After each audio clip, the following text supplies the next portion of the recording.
So you're looking for a workbench or a side table or maybe even a kitchen island.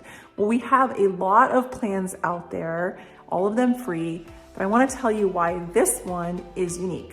So this was designed for a homeschooling program because it only needs a drill and a saw to build. It's very, very easy. It's compact enough that it can wheel up against the wall, and it's about the same depth as a kitchen counter.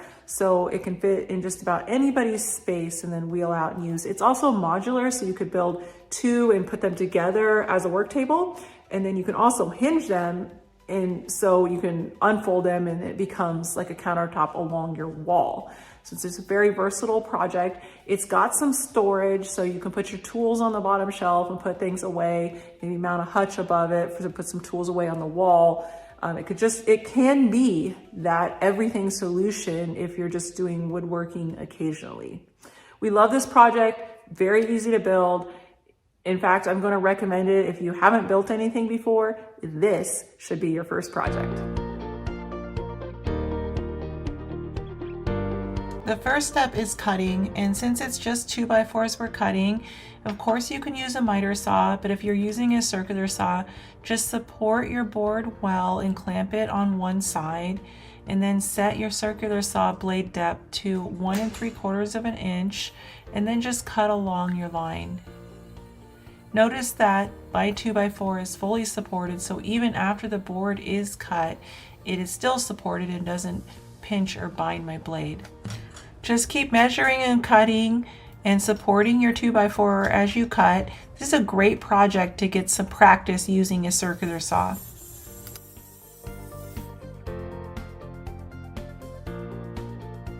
So we'll start with the two legs that are 29 1/4 inches long. And then we will measure up 12 inches from the bottom of the leg. Now what we'll do is mark those marks all the way across using our speed square. Okay, so these will be our legs. So I'm going to lay them out. So 45-inch long 2x4. The second one will go with the top at the 12-inch mark.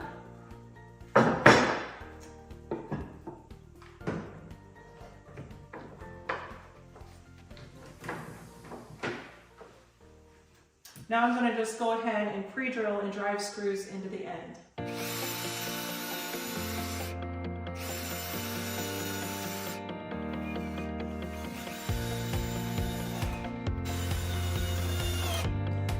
Now I'll just repeat that for this leg and then the two joints here.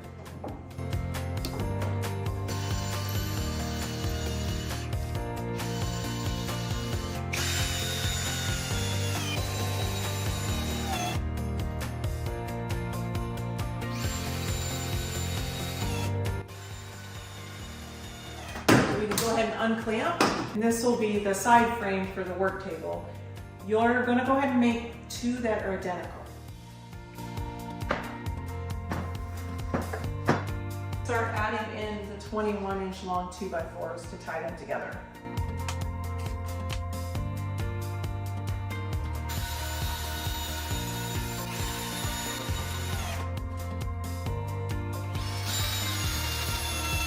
Now repeat that to attach the remaining corners.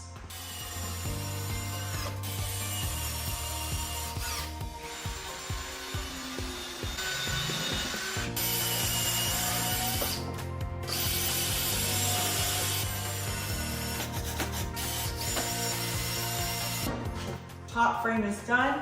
We're going to unclamp, and then we can start adding the bottom frame.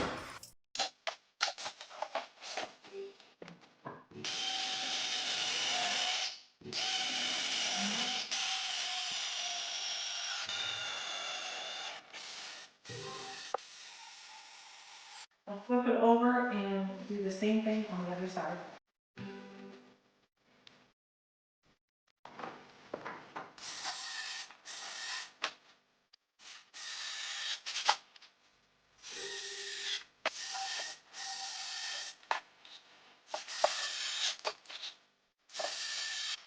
The main frame is done, so we can flip it upright.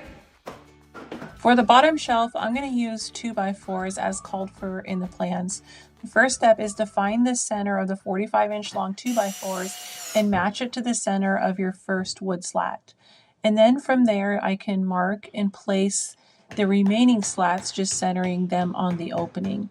I attached them from the outside with the self-tapping screws. Got the bottom shelf intact. Now it's time to add the plywood panel to the top. I'll go ahead and screw this down with the smaller screws. For the top, I used 2 screws at each corner. These are the 1 3/4 self-tapping screws that are called for in the plans. And then I added screws about every 12 inches to further secure the top to the frame.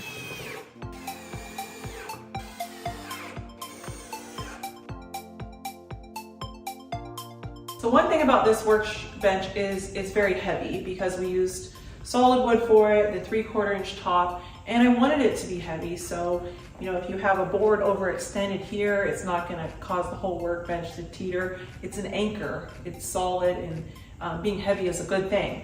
But here's the problem. If I wanna move this workbench out of the way, it's too heavy for me by myself to put it up against the wall. And also if I had it full of tools, it would be hard to move and the tools might fall out. So if you want to take your workbench to the next level, we are going to add some caster wheels to the bottom, add a handle on it, and while we're at it, we might as well finish it. These are the caster wheels that I'm going to use, and you can see they swivel and they have a lock so that you can secure the workbench if needed. And you can see the screw hole pattern here will fit on the end of the 2x4. So we'll be able to screw that right to the bottom of the 2x4 leg. Now, one thing we need to do is measure how much clearance this wheel takes. So I'm getting right at 2 7/16. So I need to cut 2 7/16 off the end of my workbench.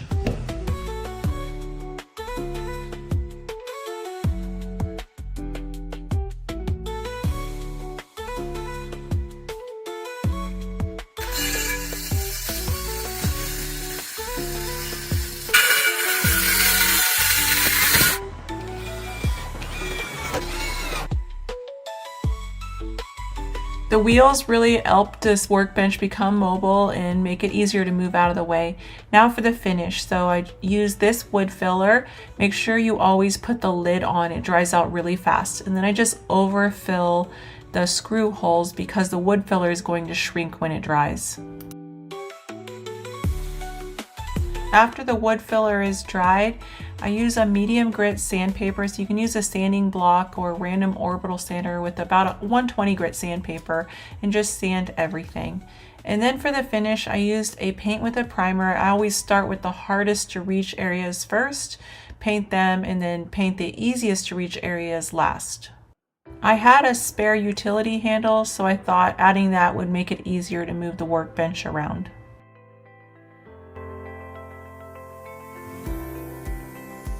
All right, it's your turn. The plans are free. All you have to do is click the link in the description and hop over, download those plans and get building. The only thing that I ask of you is if you build it, send us in a photo because we love seeing how your projects turns out.